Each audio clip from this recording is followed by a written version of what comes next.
500? साला हिजड़ा 150 का लाइक नहीं है, तुम इसको 500 दे रहे हो। गोदी मीडिया साली बिकी हुई भड़वीन। बात तो सही है। आई चाटने दो। चल रे निकल यहाँ से। चल निकल। चल। गजब बेइज्जती है। गोदी मीडिया गोदी मीडिया। हाँ भाई, कैसी लगी? आगे स्वाद। पास में तो देखो बहुत छेड़खानी हुई है। सुभाष चंद्र बोस जी जो थे मैडम, उनको तो 14 सीटें आई थी, एक सीट थी चाचा नेहरू के पास, लेकिन उसको बना दिया था ना प्रधानमंत्री। क्यों बना? जी जान, 1945 में बोस जी का डेथ हो गया था। 1947 में हमारा देश आजाद हुआ था। जब नॉलेज ना हो तो बकबक नहीं करते इंटरव्यू में जाके, पढ़ाई लिखाई किया करो पहले।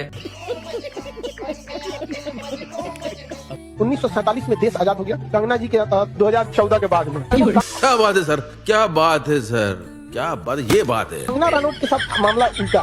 हम सब की मरने के बाद शरीर मर जाता है और आत्मा भटकती है, लेकिन कंगना के साथ उल्टा, उसकी आत्मा मर चुकी है, शरीर भटक रहा है। इस चैनल पे कभी उसका कहना है कि देश 2014 में आजाद है, उससे पहले तो भीख मांग रहे थे। 1857 की क्रांति में जो झांसी की रानी लड़ी, वो आजादी के लिए नहीं लड़ी, भीख मांग रही। भगत सिंह, राजगुरु, चंद्रशेखर, खुदीराम बोस हंस के फांसी पे चढ़ गया, भीख मांग रहा। अब हमको लगता है अब तो नाम नहीं लेंगे, लेकिन कुछ दिन के बाद कुछ लोग ऐसे भी कहेंगे कि पैदा तो हम पता नहीं बहुत पहले हो गए थे, लेकिन बात 2014 में मिला हमको।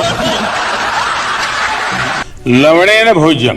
मैं यही कहना चाहूंगी, जैसे मैंने कहा कि भाजपा का अब दोहरा चरित्र धीरे धीरे सामने आ रहा है कि जिस चीज को आपने मेन मुद्दा बनाकर आपने हिंदुओं के वोट लिए, उसी चीज को आप आज टाल रहे हैं। अरे साला, ये तो अलगे फ्रॉड चल रहा है। आपके पास में फालतू के कानून बनाने के टाइम है। ये चीज मैंने पहले भी कही थी, यूजीसी जैसा काला कानून लाने का आपके पास में टाइम है। तो साला बहुत नीच आदमी रहे। सांप को देखा और तेरे को देखा तो पहला सांप को छोड़ के तेरे को मारना पड़े। मोदी जी को जानते हो तुम लोग? मैंने आपकी वीडियो टीवी में देखी। कहाँ देखा था?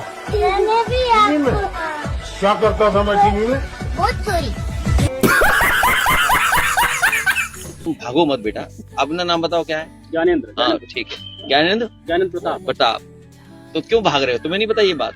अगर इतने पढ़े लिखे पत्रकार होते तो हमें थोड़ी बताना पड़ता कि क्या पत्रकार हो। खैर है, वो तुम्हारी मर्जी है, मन से सवाल पूछना।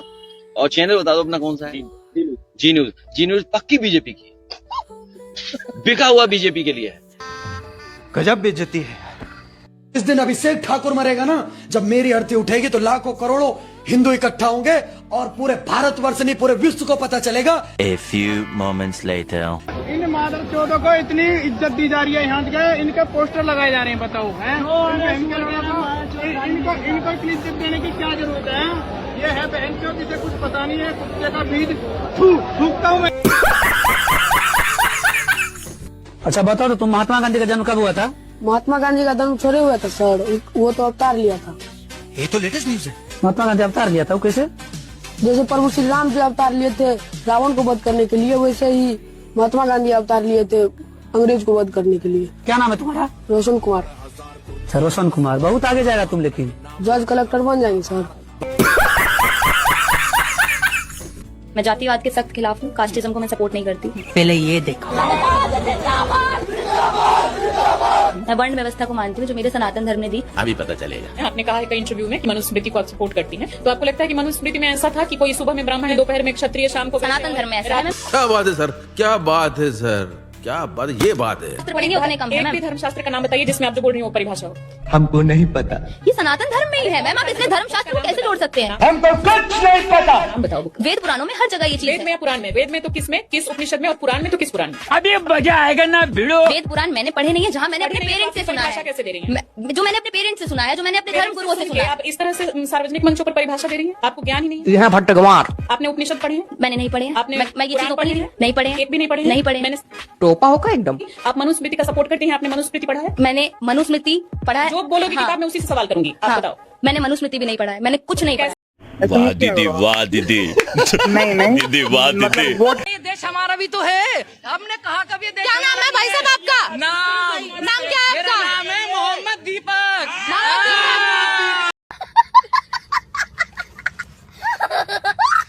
इस वीडियो को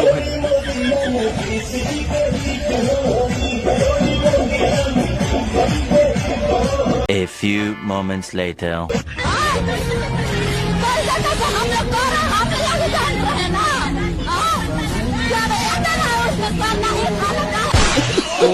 देखिए, राम जी और मोदी जी के बारे में हम कभी गलत नहीं सुन सकते हैं, क्योंकि हम भाई कट्टर हिंदू हैं, ठीक है। और इस धरती पर जो कट्टर हिंदू होगा वो कभी भी मोदी जी के बारे में गलत नहीं बोलेगा। बात तो सही है। जो कट्टर हिंदू नहीं होगा वही जो है मोदी जी के बारे में गलत बोल सकता है। ओए बच्चा, सच पूछो तो मोदी जी तो बहुत गलत कर रहे हैं। लो, अब राम जी भी बोल रहे हैं कि मोदी जी गलत किए हैं। वो राम जी है ये नहीं है, राम जी देशद्रोही है। हमारा एक चाय की छोटी दुकान थी, तो चाय बेचना, चाय बनाना, रेलवे प्लेटफॉर्म पर चाय बेचना, यही मेरा काम था। A few moments later. तो दोस्तों, सुना आपने, हमारे मोदी जी ने बचपन में चाय बेचना शुरू किया और आज चाय बेचते बेचते पूरा देश बेचना सीख लिया। धर्मेंद्र प्रधान के इस्तीफा इनको ना तो कभी चाहिए था, इनको सिर्फ और सिर्फ नीट की आड़ में इस हिजड़े की नहीं चाहिए था। अरे कहना क्या चाहते हो? इनके नेता लौंडियाबाज हो, जो चंद्रशेखर रावण लौंडियाबाज हो, उसके कार्यकर्ता कैसे महिलाओं का सम्मान करेंगे? जिसके नेता चंदा चोर हो, जिसके नेता वोट चोर हो, जिसके नेता पेट्रोल चोर हो, उनकी आने वाली नस्ल कैसी होगी? दत फेंक लिए ना होगी रे। लड़की को मिडिल फिंगर दिखा रहे हैं। काहेला तुम लोग इसको मिडिल फिंगर दिखा रहा है रे? 300 वाली है, तीसरा टंग दिखाओ इसको जाके।